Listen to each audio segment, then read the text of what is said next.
Hey there, my name's Tim. I'm an intercultural trainer, and today I will share with you some ideas on how to raise awareness on the impact of culture itself with a game called Bafa Bafa.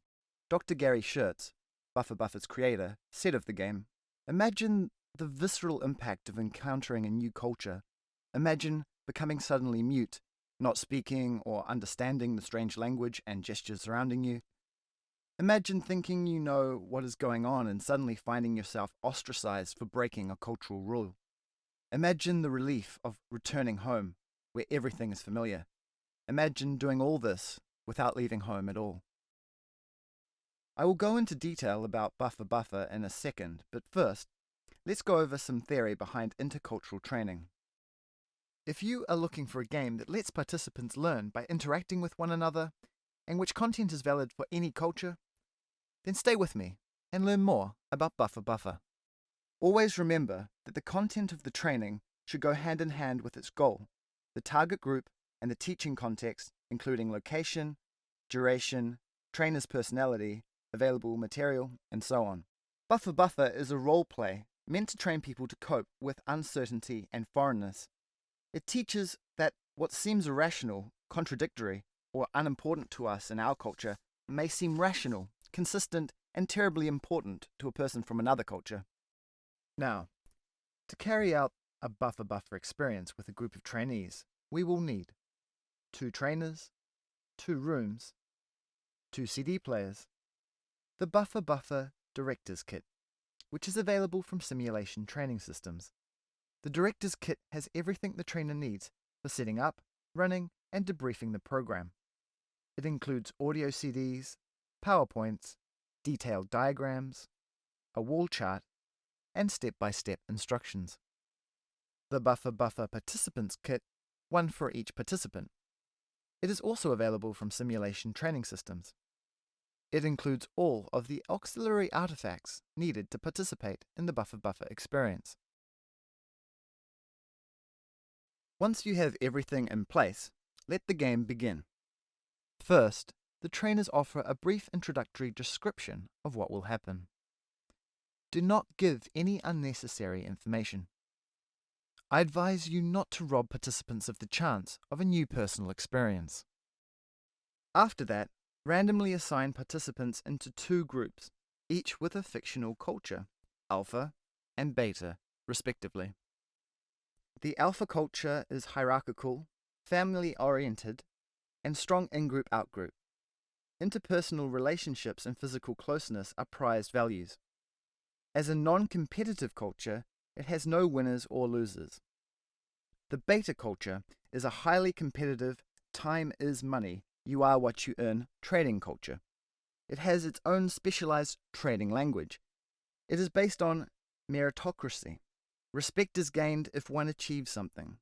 It values negotiation.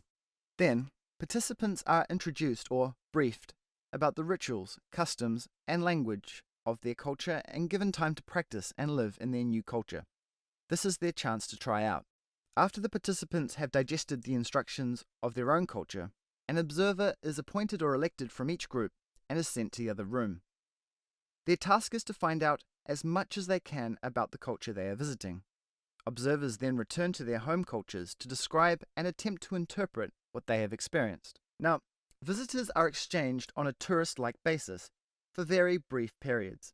You can choose 2 or 3 visitors to be exchanged. The number of visitors may vary depending on the total number of participants in the simulation. It is forbidden to explain the rules of either culture to visitors, so the only means of understanding is observation and trial and error participation. Alphas love to touch each other and be touched by others. For example, they must touch each other before starting a conversation. Thus, betas will not immediately be aware of that and will be ignored by the alphas when they try to speak to them. Sanctions are imposed when cultural norms are violated. After repeated attempts by the betas to talk to the alphas will offer the beta visitor a card, which lets the alphas know that the visitor has been sanctioned. After each group of participants had the opportunity to interact with members of the other culture, the game comes to its end and the whole group gathers for a debriefing. In this final section of the game, an analysis and discussion about the experience with all participants should be carried out. So, when can Bafa Bafa actually be useful? Well, schools, corporations, and government agencies can use it to help manage a culturally diverse workforce. Also, corporations prepare diverse departmental cultures, marketing and engineering, to communicate with each other. For the sake of a great experience, I will recommend you to agree on the time available for each section, distribute responsibilities and trainer tasks. If you want to avoid chaos, prepare a short and concise introduction and write down key questions to moderate in the debriefing. Allow the participants to be in the culture a period of time that simulates an actual visit. If participants are allowed to stay in the other culture too long, the impact of the simulation is reduced. And last but not least, remember to manage the exchange of observers and visitors. If you are a curious intercultural trainer, you may wonder how Bafa Bafa was created.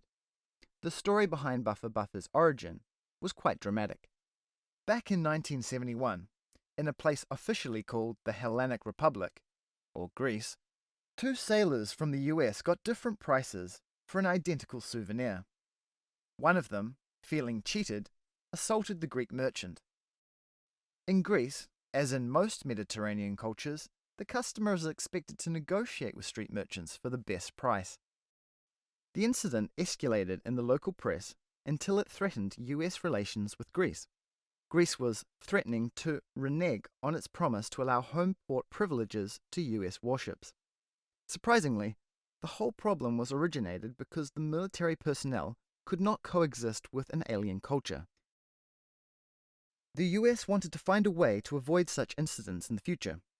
Schurz was asked by them to put together a simulation program that would give naval personnel a better understanding of Greek culture. He realized that the problem went beyond ethnocentrism, and that simply educating one culture to the ways of another solves only part of the problem. He also understood that it was necessary to create a need to learn by developing an awareness of culture itself and the profound impact it has on human affairs.